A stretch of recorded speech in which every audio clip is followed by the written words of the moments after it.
जी, welcome back. कैसे हैं आप सब? पिछले लेक्चर में हमने बात की थी ग्राफिकल यूज़र इंटरफेस की और हमने जावा स्विंग की हेल्प से एक फ्रेम क्रिएट किया था। आज के लेक्चर में हम उसी फ्रेम के अंदर कुछ बटन्स ऐड करेंगे, कुछ लेबल्स ऐड करेंगे और साथ ही आपके साथ थोड़ी डिस्कशन करेंगे कि किस तरह से हम इस ग्राफिकल यूज़र इंटरफेस को और आसान तरीके से डेवलप कर सकते हैं। तो पिछले लेक्चर में हमने बात की थी फ्रेम के बारे में। हमने जे फ्रेम क्लास का यूज़ किया था। उसको यूज़ करते हुए हमने एक ऑब्जेक्ट क्रिएट किया था, उसे हमने एक नाम भी दे दिया था मेन फ्रेम। उसके बाद हमने उसका साइज सेट किया। ये हमारे पास फर्स्ट वैल्यू है विड्थ और सेकंड वैल्यू है हाइट। उसके बाद लेआउट हमने नल सेट कर दिया। मैंने आपसे कहा था कि लेआउट के बारे में हम काफ़ी डिटेल से बात करेंगे आने वाले लेक्चर्स में। और उसके बाद हमने क्या कर दिया, उसे सेट कर दिया विजिबल ट्रू, ताकि वो स्क्रीन पे नज़र आए। तो अब हम बात करते हैं कि किस तरह से हम एक बटन को ऐड कर सकते हैं फ्रेम के अंदर। पहले इस पीस ऑफ कोड को मैं रन करता हूं ताकि आप देख लें कि किस तरह से हमने एक फ्रेम क्रिएट किया था।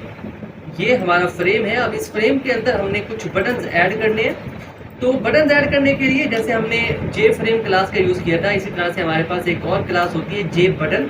तो हम उसका यूज़ करेंगे जे बटन। यहाँ पर आपने ख्याल करना है जे जो है वो कैपिटल है और बी भी कैपिटल ही है। उसके बाद बटन का कोई भी नाम सेट कर दें। यहाँ पर मैं B1 सेट कर देता हूँ। उसके बाद न्यू कीवर्ड का यूज़ करेंगे, फिर से जे बटन। उसके बाद पैरेंथेसिस और फिर कर देंगे टर्मिनेट। इस तरह से हमने क्या किया, हमने जे बटन क्लास का एक ऑब्जेक्ट क्रिएट कर लिया B1। अब जो भी बटन होता है ना, उसकी कुछ बाउंड्रीज होती है। पहले तो हमने ये बताना होता है कि फ्रेम के अंदर किस जगह पे बटन जो है वो नज़र आएगा।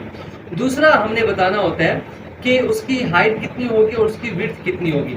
तो इसमें हम क्या करते हैं, सबसे पहले हम इस ऑब्जेक्ट को सेलेक्ट करेंगे, उसके बाद डॉट और फिर सेट बॉन्ड्स के नाम से हमारे पास एक मेथड होता है, इसे हम यूज़ करते हैं। अब इसमें 4 वैल्यूज़ हैं। सबसे पहले हम वैल्यू प्रोवाइड करते हैं एक्स डायरेक्शन की।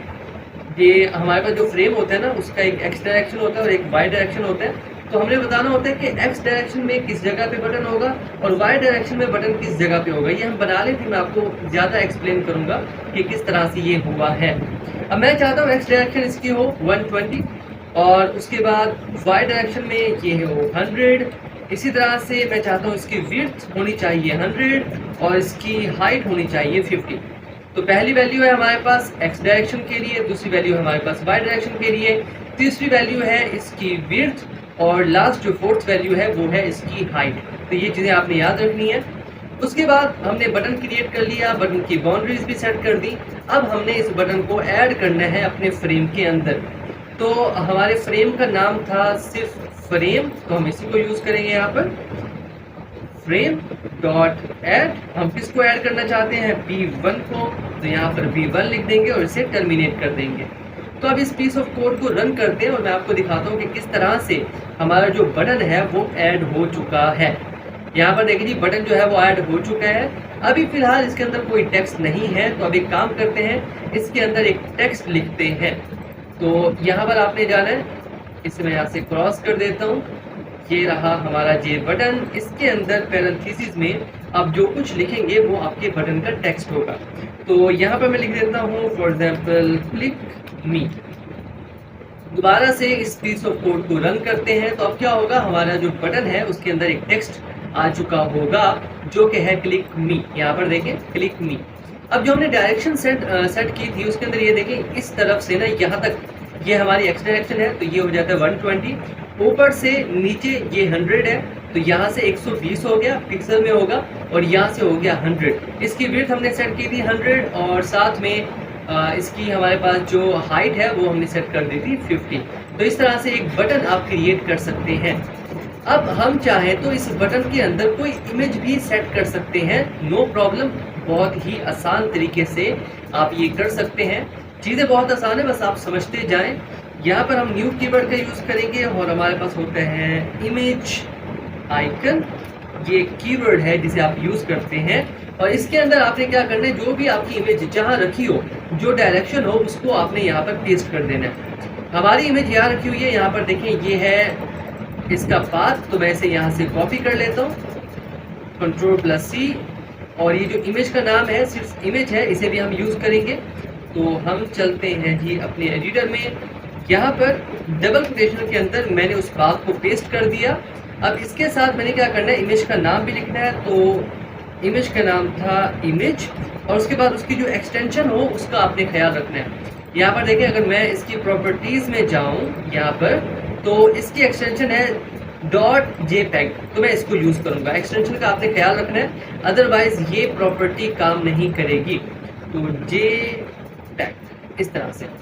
अब क्या होगा, हमारा जो बटन है ना उसके अंदर एक पिक्चर आ चुकी होगी। इसे पीस ऑफ कोड को रन करते हैं। अब पिक्चर हो सकता है पूरी ना हो, ओके, तो ये चीज़ें भी हम वक्त के साथ साथ सेट करेंगे, क्योंकि ये फ्रेम आ चुका है। ये हमारा बटन है। जैसा कि मैंने कहा कि इसके अंदर जो पिक्चर है हो सकता है वो पूरी आपको शो ना हो, आधी शो हो, तो वैसा ही हो रहा है। तो ये चीज़ें हम सेट करेंगे। ये तो हो गया जी बटन, कि आप किस तरह से बटन क्रिएट कर सकते हैं। इसके अलावा हम चाहें तो हम लेबल भी क्रिएट कर सकते हैं। सिंपल वही, हम जे लेबल का यूज़ करेंगे। जे लेबल, ये भी एक क्लास है। हम इसे नाम दे देते हैं लेबल 1 L1। उसके बाद न्यू कीवर्ड का यूज़ करेंगे, फिर से हम जे लेबल का यूज़ करेंगे इस तरह से। और इसके अंदर आप जो भी लेबल को वैल्यू देना चाहते हैं वो दे सकते हैं। मान लो मैं यहाँ पर लिखना चाहता हूँ डेट क्लिक द बटन, ये हमारा लेबल है। अब जैसे हमने बटन की कुछ बाउंड्रीज सेट की थी, इसी तरह से लेबल की भी करनी होती है। तो सबसे पहले लेबल को सिलेक्ट करेंगे, डॉट सेट बाउंड्रीज, ये है। अब यहाँ पर देखिए हमारा बटन जो है वो 120 पे है, तो इसकी भी मैं 120 ही सेट कर देता हूँ एक्स वैल्यू इस तरह से। इसकी जो वाई है वो ऊपर से नीचे की तरफ, तो ये 100 पे है। मैं चाहता हूँ हमारा लेबल इससे थोड़ा ऊपर हो, तो यहाँ पर मैं सेट कर देता हूँ, मान लीजिए 80। और हाइट और विड्थ जो है, विड्थ मैं इसकी 100 सेट कर देता हूँ, और हाइट भी इसकी हम मान लीजिए 30 सेट कर देते हैं, ओके, इस तरह से। अब हमने क्या करना है, हमने लेबल तो क्रिएट कर लिया। अब इस लेबल को हमने फ्रेम के अंदर ऐड करना है। जितनी भी आप चीज़ें बनाते जाएंगे, चाहे आपके बटन हो, चाहे लेबल्स हो, चाहे टेक्स्ट फील्ड हो, उन सबको आपने एक फ्रेम के अंदर ऐड ज़रूर करना होता है। तो फ्रेम डॉट ऐड, और हम ऐड करना चाहते हैं जी इसको, हम ऐड करना चाहते हैं लेबल 1 को इस तरह से। इसे टर्मिनेट करते हैं और इस पीस ऑफ कोड को रन करते हैं और देखते हैं कि हमारा जो लेबल है वो किस जगह पे शो हो रहा है। चलिए जी, यहाँ पर देखें, ये हमारा लेबल है बिल्कुल उससे ऊपर, और यहाँ पर लिखा हुआ है क्लिक द बटन। हम एक काम करते हैं, इसे ना थोड़ा और ऊपर लेके जाते हैं। तो वाई डायरेक्शन में जो वैल्यू है ना, मैं इसे और कम कर देता हूँ, और यहाँ पर हम कर देते हैं मान लीजिए 65, और दोबारा से इस पीस ऑफ कोड को रन करते हैं। अब ये थोड़ा सा ऊपर होना चाहिए, पहले बटन के साथ मिला हुआ था, हम नहीं चाहते कि ऐसा हो। अब यहाँ पर देखें, अब थोड़ा सा जो है वो गैप आ चुका है। अब हो सकता है कि यार आप सोच रहे हो कि ये तो काफ़ी मुश्किल काम है कि हम कैसे डिसाइड करेंगे कि यार बटन कहाँ पे आना चाहिए। पिक्सल के साथ खेलना होगा, हमें एक्स डायरेक्शन को देखना होगा, वाई को देखना होगा, विड्थ को सेट करना होगा, हाइट को सेट करना होगा। अगर ये काम हम इसी तरीके से करते रहे तो एक एप्लीकेशन बनाने में हमें तो कई महीने लग जाएंगे। तो यहाँ पर मैं आपकी प्रॉब्लम को सॉल्व कर देता हूँ। ये जो एप्लीकेशन हम क्रिएट कर रहे हैं, इसको क्रिएट करने का एक और तरीका भी है, जिसके अंदर हम ड्रैग एंड ड्रॉप करते हैं। मतलब बटन पहले से बना होता है, हम माउस के थ्रू उसे ड्रैग ड्रॉप करके फ्रेम में लाते हैं, जितना साइज होता है उसे एडजस्ट करते हैं, जिस लोकेशन पे रखना चाहते हैं वहाँ रख देते हैं, और हमारा काम हो जाता है। अब बात करते हैं कि मैं ये चीज़ें आपको क्यों सिखा रहा हूँ, हमने direct drag and drop start क्यों नहीं किया। देखिए, जैसा कि मैंने आपसे शुरू में ही कहा था कि हम जावा के बेसिक से लेकर प्रो तक सारे कॉन्सेप्ट को सीखेंगे। तो अगर मैं आपको डायरेक्ट ड्रैग एंड ड्रॉप पे लेके जाता तो आपको पता ना होता कि यार बिहाइंड द सीन चीज़ें कैसे काम कर रही है, बटन कैसे क्रिएट हुआ, कोड क्या है इसके पीछे बटन का।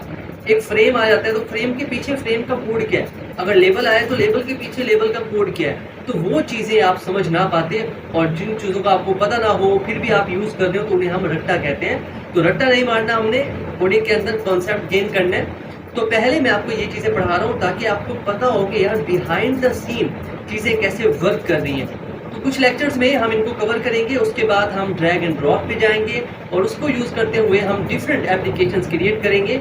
वहाँ पर आपको ये चीज़ें ज़्यादा मुश्किल नहीं लगेंगी। तो यार आज का लेक्चर यहीं तक है, यहीं तक स्टॉप करते हैं। आपसे यार एक छोटी सी रिक्वेस्ट है कि चैनल को सब्सक्राइब करो, काफ़ी ज़रूरत है सब्सक्राइबर्स की। तो आपने ही करना है यार, क्योंकि आप इन वीडियोस को देखते हैं, आपके लिए हम वीडियोस बनाते हैं। तो चैनल को सब्सक्राइब कर लो और वीडियो को लाइक कर लो। मिलते हैं आपसे नेक्स्ट वीडियो में, तब तक के लिए keep connected and keep coding. Thank you.